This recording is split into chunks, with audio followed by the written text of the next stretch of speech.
हाँ, तीर्थंकरों के कल्याणक आएंगे। महावीर स्वामी के कल्याणक के पहले सुमतिनाथ भगवान का भी आएंगे। जय बोलिए ऋषभदेव भगवान की। जोर से बोलो। पूरी राष्ट्रीय कार्यकारिणी है, वैसी आवाज भी होना चाहिए।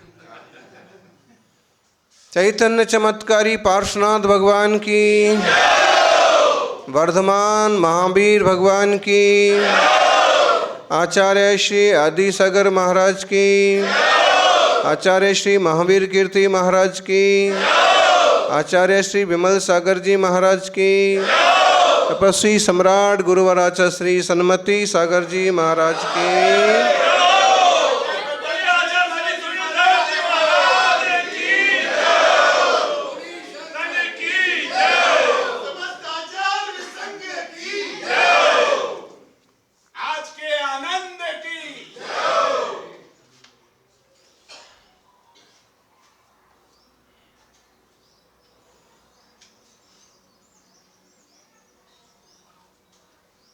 चार गति और 84 लाख योनि, सब जगह इस जीव ने परिभ्रमण किया। कोई विश्वास करे तो भी किया और कोई विश्वास ना करे तो भी किया। अश्रद्धान में तो ज़्यादा ही संकट भोगे। जब धर्म का श्रद्धान हुआ तो संकटों का संकट मिट गया, खत्म हो गया।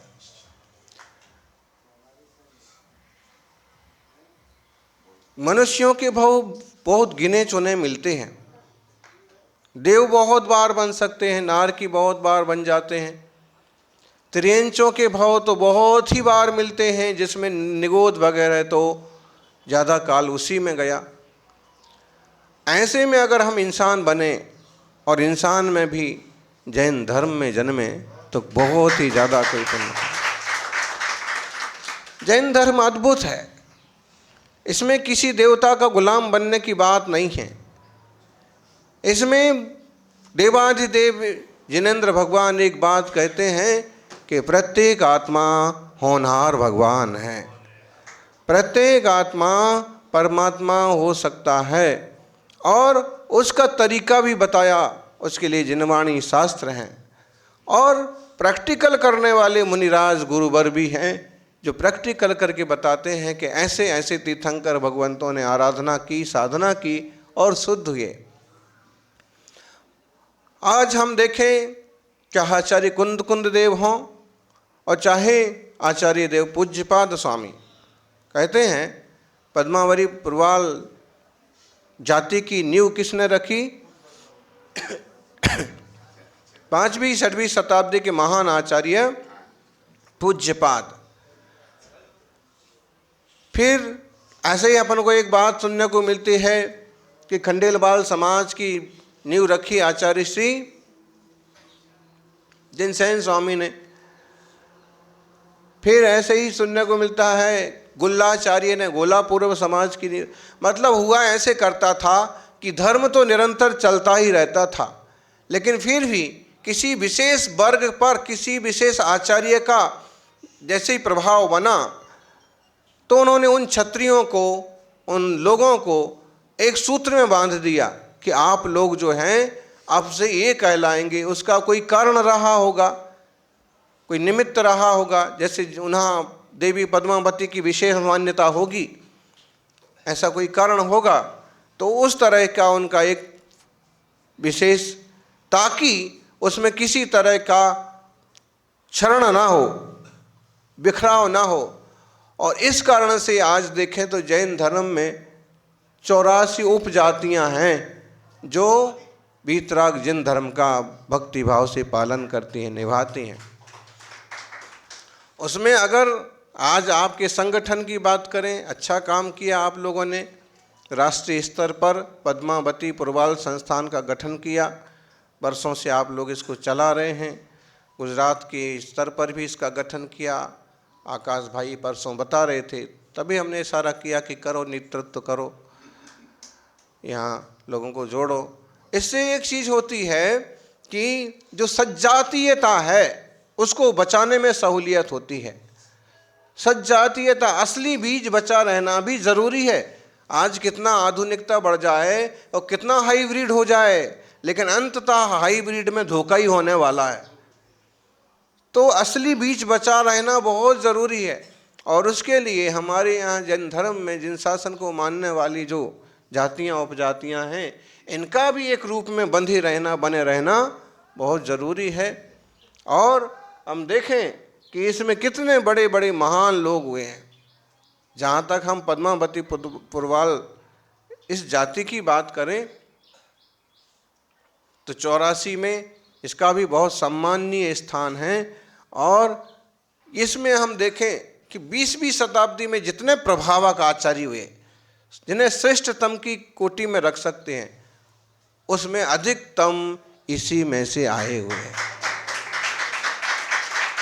जैसे हम सारे आचार्यों को गिने तो 18 भाषाओं के बोलने वाले, 18 भाषाओं में बात और प्रवचन करने वाले आचार्य नहीं मिलेंगे। बहुत आचार्य हैं जिनने ज्ञान अध्ययन किया है, 5-10 भाषाएं जानते होंगे, लेकिन अष्टादश भाषा भाषी और तीर्थ भक्त शिरोमणि और अधिकतम चतुर्मास तीर्थों पर करने की नींव डालने वाले अद्भुत आचार्य हुए आचार्य श्री महावीर कीर्ति महाराज। आचार्य महावीर कीर्ति महाराज इतने महान थे कि उन पर आचार्य श्री आदिसागर जी महाराज ने अपनी संलेखना समाधि के पहले उनको आचार्य पद दिया और केवल 6-8 महीने ही उन्होंने मुनिराज की अवस्था में रहे, उसके बाद वो आचार्य बन गए। ऐसे उनकी अपनी, और उसके पहले वो सारे शास्त्रों का अध्ययन कर चुके थे। वो बड़े पंडित थे, पंडित महेंद्र सिंह कहलाते थे। और उनके दादा बाबा का राजघराने से संबंध था। फिरोजाबाद उनकी जन्मभूमि थी, आप लोगों को मालूम ही होगा। हाँ, जैन मोहल्ला, कटरा मोहल्ला। तो वो अद्भुत थे। उनका ब्रह्मचर्य, उनकी साधना, उनका ज्ञान, माने समझ लो कि उनने जिंदगी भर एक ही काम किया, ज्ञान ध्यान तपो रखता। और बड़े बड़े विद्वानों को उन्होंने जैन धर्म की सेवा में लगाया और वाद विवाद करने वालों को ठीक ठीक ढंग से दिन धर्म समझाया, जवाब दिया। आचार्य महावीर कीर्ति महाराज के प्रथम शिष्य बने आचार्य श्री विमल सागर जी महाराज। आज कहीं भी मिसाल दी जाती है, कहीं भी उपमा दी जाती है कि वात्सल्य किसके जैसा होना चाहिए।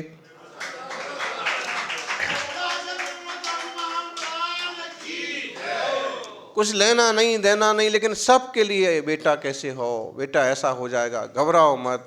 और मतलब समझ लीजिए सबके लिए कल्प वृक्ष की तरह वो एकदम सकारात्मक पॉजिटिव एनर्जी। और गिरे पड़े लोगों को, कई बार लोग कहते हैं कि आचार्य विमल सागर जी तो अमीर लोगों को आशीर्वाद देते थे। बात ऐसी नहीं है, बात ऐसी है कि वो जिसको आशीर्वाद देते थे वो ही अमीर बन जाते थे। जो प्रसिद्ध नाम उनके साथ जुड़े उनसे ही पूछ लो, सबकी यही कहानी है।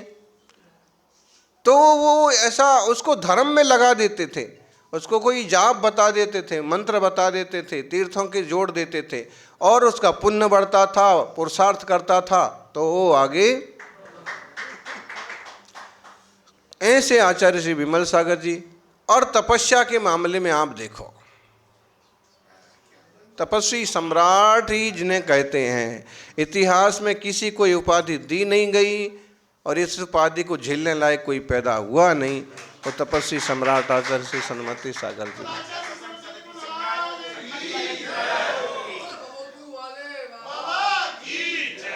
इस बात का विकल्प हमको अभी भी रहता है कि तीर्थंकर महावीर स्वामी के तुल्य तपस्या करने वाले तपस्वी सम्राट का सही लाभ समाज नहीं ले पाया। पूरा समाज पूरा लाभ लेना, उनको पूरा सम्मान दे करके उनको तोकना, वो समाज नहीं कर पाया। लेकिन उन्होंने जो किया वो मील का पत्थर है कि ऐसे तपस्या की जाती है, ऐसे 10 उपास होते हैं, ऐसे निर्जल महीने भर के उपास होते हैं, ऐसे केवल छाछ पानी पर कोई व्यक्ति 10 साल तक तपस्या कर रहा है।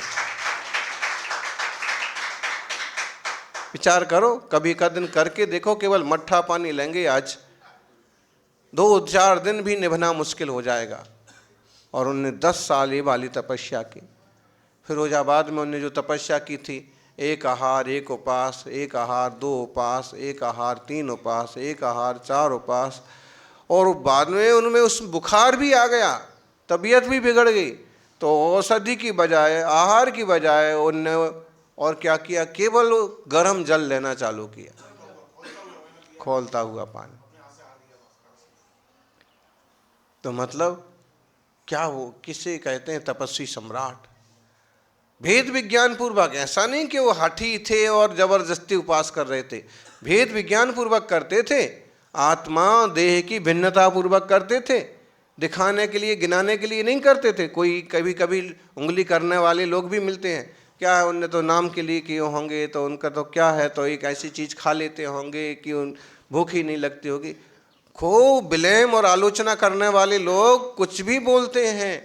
ज्ञानी जो निकट रहे हैं, जिनने सच्चे मन से भक्ति की, उनसे पूछो कि उनकी साधना कैसी वीतरागतामय साधना थे। हैं, अंतिम समय, अंतिम वर्ष में उनको पाँव में बड़ा घाव हो गया, तकलीफ हो गई, तो भी किसी साधन का उपयोग, बड़े से बड़े नामधारी गुरुवर किसी न किसी साधन का उपयोग कर लिए। अंततः कोई डोली का उपयोग कर लिए, कहीं कंधे का उपयोग कर लिए, व्हील चेयर का उपयोग कर लिए, लेकिन ये अक्खड़ सिंह की तरह, भले जब चलते थे ना, तो अपन ने सुकमाल मुनिराज को तो नहीं देखा, सुनाई है कि इतने कोमल थे कि पांव जमीन पर रखते थे तो खून का पंजा बन जाता था उनका, कंकर चुभने से। वो हमने गुरुवर को देखा, घाव था पांव में। तो ऊदगांव कुंजवन से जब बिहार हुआ उमलवाड़ गांव के लिए 5.5 किलोमीटर, तो हर जगह उनका वो पाँव बन जा, इतना जितना घाव था पाँव बनता था 5 किलोमीटर तक। कितना उसमें निकला होगा रस पस जो भी है, फिर भी वो ऐसे भेद विज्ञान वाली साधना।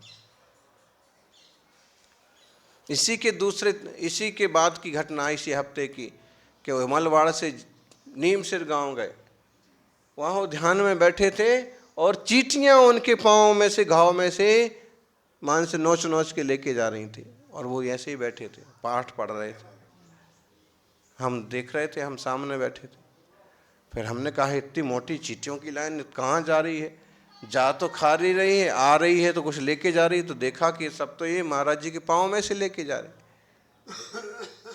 फिर आचार्य श्री को कहा, चींटियाँ देखा हमने गौर से कि पाँव में से, उसमें से, तो भी नहीं हिले। भक्तम्बर जी जो पाठ कर रहे थे करते ही रहे, हम लोग भी बैठे ही थे। सवेरे 7:30 बजे, 7 बजे के बाद भेद विज्ञान किससे बोलते हैं, बातों के भेद विज्ञानी बहुत मिल जाएंगे, साधना के भेद विज्ञानी कोई तपस्वी सम्राट जैसे होते हैं। आपका सौभाग्य है कि आपके कुल में, वंश में, या उनके कुल में, वंश में आप लोगों का जन्म हुआ। अपनी जिम्मेदारी बनती है कि उतनी बड़ी साधना हो पाए ना हो पाए, लेकिन ऐसा भी ना हो जाए कि लोग कहने लग जाएं, यार ये आदमी ये तो जैन कहलाने के लायक नहीं है। ऐसी कोई गलती ना हो जाए हमारे परिवार में, हमारी पीढ़ियों में। तो ये बहुत बड़ी बात इन गुरुवरियों से, नाम मतलब नाम चीन हस्तियां हैं, जो 3 नाम गिनाए हैं, इसके अलावा कुछ और भी मिल जाएंगे। लेकिन पूरे देश में जब आप गिनती करने बैठे, किसी मंदिर में भी आचार्यों के फोटो लगे होंगे, इनके तो होंगे ही होंगे।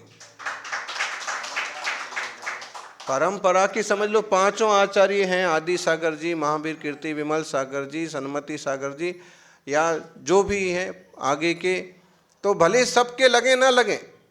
कुछ लोग ऐसे हैं जो आचार्य श्री आदि सागर जी को थोड़ा साइड में करना पसंद करते हैं, कुछ लोग ऐसे हैं जो हमको साइड में करना पसंद करते हैं। लेकिन ये 3 तो आपको, इनका इतना ज़्यादा वर्चस्व, इतना ज़्यादा प्रभाव इनका प्रैक्टिकली, तो निश्चित रूप से अपन सभी भाग्यशाली हैं, और हम भी भाग्यशाली हैं कि ऐसे महान तपस्वी गुरुवर का आचरण मिला। आप लोगों ने ये उपक्रम चालू किया है, इसके कुछ नियम भी बनाइए कि कम से कम इन आचार्यों के जन्म तिथि या समाधि दिवस या कोई प्रत्येक आचार्य का कोई एक विशेष अवसर सारे मना पाएँ तो सारे मनाने का योग नहीं बनता हो, तो कोई विशेष अवसर, एक जन्म जयंती, अमुक की समाधि, तो विशेष रूप से मनाएं। मान लीजिए विमल सागर जी का समाधि दिवस शिखर जी में मनाया जाता है, तो भले वहीं जाके मनाओ या जैसा योग बने आप चर्चा करके।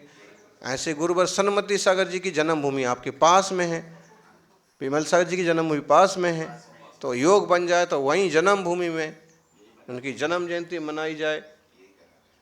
हाँ, और अभी फफूंदू के विकास के लिए भी काम विस्तारा है,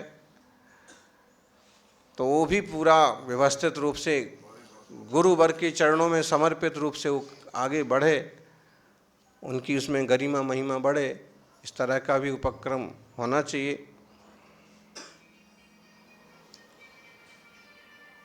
अनेक विद्वान भी इसमें हुए हैं, जिसमें अपन बात करें तो एक बड़े विद्वान हुए माणिक चंद जी कोंदे, मक्खन लाल जी, फिर उन्हीं के भाई नंदलाल जी जो बाद में सुधर्म सागर जी कहलाए, फिर श्याम सुंदर लाल शास्त्री,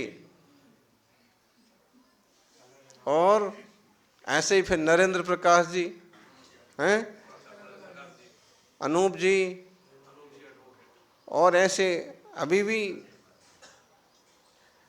आप लोग इस धर्मधारा को ऐसे ही बना के रखें और इसमें और भी निखार आए। कहीं योग बनता है, कोई पुरानी संस्थाएं हैं तो उन्हें जीवित करने की कोशिश करें, पुराने टूटी फूटी संस्थाओं की संपत्ति है तो उसको सुव्यवस्थित कराने की कोशिश करें। नए सिरे से कुछ करने का योग बनता है तो शिक्षा के लिए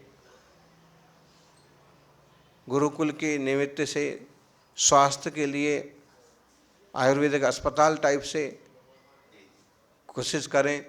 कभी किसी का अपनी संपत्ति का दान करने का या किसी तरह का विशेष दान का योग बनता है तो सोच समझ के ऐसे उपक्रम करें कि समाज के विकास में उन सब चीज़ों का उपयोग हो।